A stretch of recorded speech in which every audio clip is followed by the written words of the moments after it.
mundo? Si uno mira la historia, las pandemias siempre cambiaron la mentalidad de la época. El mundo cambió, se vino un mundo post-pandemia. Y si bien ahora estamos saliendo en términos de infecciones, en términos de muerte, en términos de no usar el barbijo tanto como antes, el impacto mental, pero no solo en la patología de los niños, de adolescentes que están sufriendo mucho, de las mujeres, por distintas razones hay estudios que grupos específicos tienen más impacto de salud mental, pero nos cambió todo la pandemia. Y si uno ve la historia después de pandemia, después, por ejemplo, en la peste bubónica, una matanza indiscriminada de catalanes, clérigos, mendigos. O sea, creo que los periodistas, los analistas políticos, los dirigentes, por distintas razones no estamos evaluando el impacto de una pandemia en la sociedad. Y además, si nos venimos a la Argentina, en un país que venía con una decadencia crónica, con una frustración crónica, mucho del malestar que estamos viviendo no es por un tema particular o por otro, porque tenemos muchos problemas, es por muchos años de decadencia más la pandemia. Y esto va a tener una expresión electoral el año que viene. El mundo cambió y muchos, si vemos la historia, no nos vamos a sorprender de lo que está pasando, de la guerra en Ucrania, de la violencia, del tribalismo. Pero tenemos que preocuparnos porque países como el nuestro, sin una visión estratégica, sin una política de Estado clara, más allá de cualquier administración, pueden salir peor. Pero también es cierto que las pandemias, y con esto cierro la pregunta, y voy a dar un mensaje positivo, que si trabajamos, las pandemias, más allá de todo el dolor y sufrimiento, nos dan una ventana de oportunidad para cambiar las cosas. Y yo creo, sinceramente, que estamos viviendo un fin de ciclo en la Argentina de años de frustración, de una dirigencia que no pudo dar bienestar económico, salud, educación, insertarnos en la modernidad. Como pasó en los 80, Galtieri en el 81 decía, las urnas están bien guardadas. Y quizás, lamentablemente, hubiese tenido razón, porque las dictaduras en América Latina duraron más tiempo que en la Argentina, varios años más en Chile, en Brasil. ¿Qué pasó en la Argentina? En el 82 sucedió Malvinas. Esa tragedia aceleró la desconexión, la frustración con los militares. En un país como el nuestro, donde venimos de frustración y frustración, de involución en todas las áreas, la pandemia nos va a cambiar. Por eso tenemos que involucrarnos todos, porque podemos salir peor, pero podemos salir mejores. Hablando de eso, Facundo, hay una situación de mucha depresión, ¿no?, en la sociedad, viendo algunos de los análisis que han dado estudios por esta época, una idea de desazón, de qué viene después, y no me refiero solo a lo político, sino qué viene después para los adultos mayores que sufrieron y tuvieron la muerte a la vuelta de la esquina con el tema del COVID, qué viene después con un mundo que volvió a la guerra, si se produce en una tercera guerra mundial o no. Digo, ¿cómo se combate esa situación de depresión o de distintas postergaciones que hoy se vive? Mira, es cierto, los adultos mayores ya tenían soledad, había una epidemia de soledad antes de la pandemia. De hecho, Inglaterra generó el Ministerio de la Soledad, ahora Japón, pues la soledad tiene un impacto en la salud en general, muy negativo, la soledad crónica, y también en la mortalidad. Pero ahora los adolescentes también, hoy el New York Times publica un artículo hoy, justo hoy, sobre los adolescentes. Imagínate en un país desarrollado como Estados Unidos, el impacto negativo que están viviendo, la desazón, la frustración, inclusive alto rango de suicidios. Imagínate en países como el nuestro, donde los chicos que no se pueden ir están frustrados, ven una dirigencia que no le da bienestar, ven peleas de una dirigencia que no tiene nada que ver con su realidad, con buscar trabajo, encontrar trabajo, educación. O sea que hay un impacto en la salud mental que incluso va a impactar en la economía y en la productividad, porque si uno está depresivo, un ciudadano está depresivo, tiene un impacto en el trabajo. Esa persona, si es contador, es médica, es obrero, si está deprimido no puede producir. Una sociedad deprimida, frustrada, como está la Argentina, también es una sociedad que no puede producir. Por eso, el mayor desafío del liderazgo hoy, si vos me decís, es pasar. Es como dos cosas, es como unir a una sociedad dividida, y el segundo desafío de un líder político, de una líder política, es tratar de convertir la resignación existente en esperanza. Porque con esta frustración que hay, Argentina puede tener más dificultades aún de tribalismo y de divisiones internas. Así que la gran tarea que tenemos todos los que vivimos en este país, no solo los dirigentes, es tratar de tener un nuevo clima de época. Como en un momento reconstruimos la democracia, Hoy tenemos que insertar a la Argentina en la prosperidad, el desarrollo del siglo XXI, y Argentina en el mundo que viene, que va a necesitar alimentos, que va a necesitar energía, que va a necesitar industria del conocimiento, tiene un enorme potencial. Vos lo sabés mejor que yo. Argentina es un país que, a pesar de la pobreza económica que se refleja en las estadísticas, todavía tenemos una mentalidad de clase media. Gran parte de los argentinos, aún viviendo en la pobreza, se sienten de clase media. Eso fue por la educación que tuvimos. Ahora, yo te voy a decir una cosa de lo que estoy convencido. Si no hay un gran cambio de mentalidad colectiva, un gran cambio cultural, no hay plan económico ni político que funcione en la Argentina. Lamentablemente te tengo que meter en el lodo de la política. Te has metido solo, y sos parte del Congreso de la Nación. Y esta es la declaración que hace nuestro presidente, ¿no? En un contexto como que te describimos a nivel mundial, mirá lo que dice Alberto Fernández.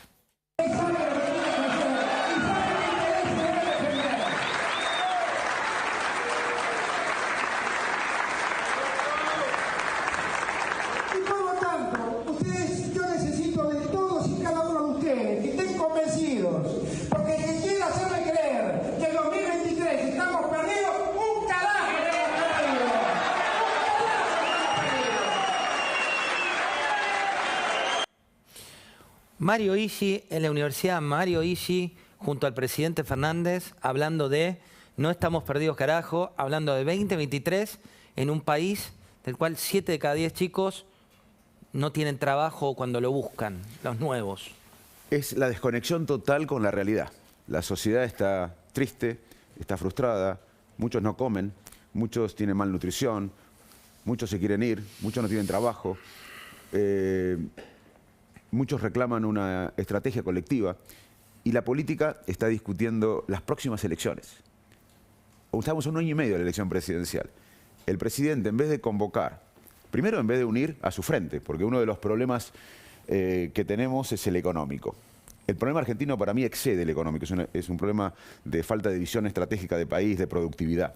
Pero si vamos al problema económico, lo primero que tiene que saber la sociedad es que todos los síntomas que discutimos de hace muchas décadas, inflación, el dólar, los tipos de dólar, etcétera, son partes de problemas estructurales. Y uno es la confianza.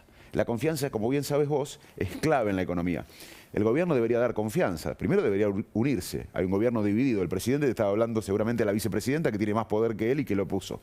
Deberíamos tener un frente oficialista unido y convocando en un país que involuciona desde hace décadas frente a una pandemia a toda la sociedad. En vez de eso, ¿qué ve la sociedad? Un presidente que no habla de seguridad, que no habla de trabajo, de educación, de cómo insertarnos en el siglo XXI, de prosperidad. Un presidente que le habla a la que lo puso como presidente. Está totalmente desconectado de la situación. ¿Por qué? Digo, vos has analizado el cerebro de los argentinos en infinidad de libros, no puntualmente de una persona, pero sí de la sociedad. Cuando vos ves que la realidad va por un lado y la acción, en este caso el titular del Poder Ejecutivo, está desconectada, ¿a qué se debe? ¿A razones políticas? ¿A razones propias? Y si uno no tiene bases fuertes de temperamento y de personalidad o de liderazgo, el poder lo cambia a uno. Ya sea en un kiosco, en un canal de televisión, en una clínica como jefe de personal. ¿Qué es el liderazgo? Vos fíjate que vamos a explicar de liderazgo. El liderazgo en cualquier actividad, en la tuya, en el jefe de los camarógrafos, en cualquiera, es articular una visión, casi un propósito vital.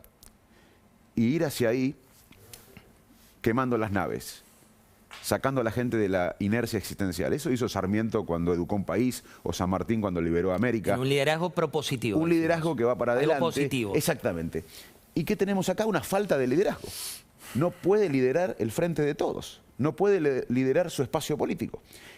Un presidente que no solo debería liderar su espacio político, sino que debería convocar a todos los argentinos a ver cómo encaramos con ideas el nuevo ciclo histórico post-pandemia. Se viene un ciclo post-pandemia en una nueva revolución industrial que ya estaba sucediendo previo a la pandemia. Esta revolución industrial que estamos viviendo es diferente que las anteriores, porque las anteriores cambiaban las cosas que hacíamos.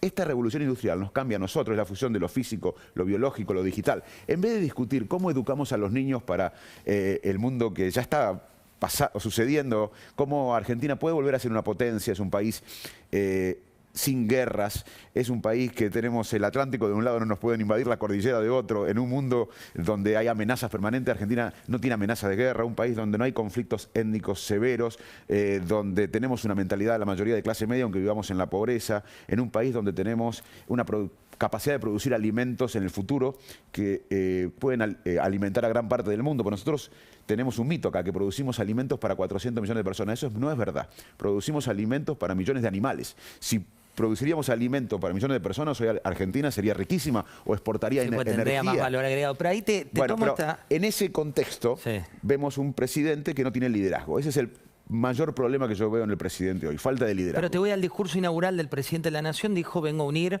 a todos los argentinos, llega al poder de una manera en la cual se mostraba como la ancha avenida del medio, y después la realidad lo ubica o se ubica en otro lado. ¿Cuánto hay del sesgo que uno tiene al momento de tomar decisiones? Digo, ¿por qué cambia tanto alguien? Supuestamente cambia. Bueno, vos fíjate que pasó. A ver, la sociedad argentina está más adelantada que la dirigencia. En el 2015, cuando gana el PRO, cuando gana Macri, la sociedad quería que Macri convoque a toda la Argentina. Unir, un cambio, oxígeno. Y no se hizo. En el 17 le volvió a dar esa posibilidad y se cerró. Por consejo de Durán Barba, de quien sea. El enemigo era Cristina. Y te acuerdas que... Y Macri no lo pudo hacer. No pudo unir a los argentinos. Y el presidente también, uno esperaba que, como bien decís vos, uniera a los argentinos. Sí. Yo creo que por Cristina tampoco pudo unir a los argentinos. Y él no tuvo el liderazgo para imponerse frente a la vicepresidenta. Pero por una cosa o la otra, los presidentes que tuvimos no pudieron unir a las argentinas. El mayor desafío, lo vuelvo a decir, yo no veo ningún focus group. No. Ahora, yo veo que los países que se desarrollaron tuvieron ciertos consensos. Un ejemplo concreto. Holanda es el segundo exportador en dólares de alimentos. Un país chiquitito que le ganó terreno al mar, altamente poblado. El primer país que exporta alimentos en dólares es Estados Unidos. Uno diría, el segundo es Rusia, es Brasil, es Argentina, es China, es India, es Sudáfrica. No, Holanda. ¿Por qué? Porque hubo una política de Estado. Entonces, me parece que tiene que haber consensos en la Argentina, más allá de las diferencias. El desafío de reconstruir el país es más importante que la diferencia que tenemos aún en la coalición. Y el desafío de Argentina excede una coalición. Ni el presidente anterior, ni el presidente actual pudieron realizar la mayor tarea que tenemos por delante, que es unirnos, no los extremos, porque los extremos, como se decía recién en la charla con Mariana, son fanáticos, pero una gran mayoría, como fue con la democracia, está de acuerdo en que la Argentina tiene que encarar el progreso y la modernidad. Con la idea de unión. Vamos a sumar a Rosendo Fraga. Rosendo, buenas noches. José del Río te saluda, te sumo aquí a la mesa con Facundo.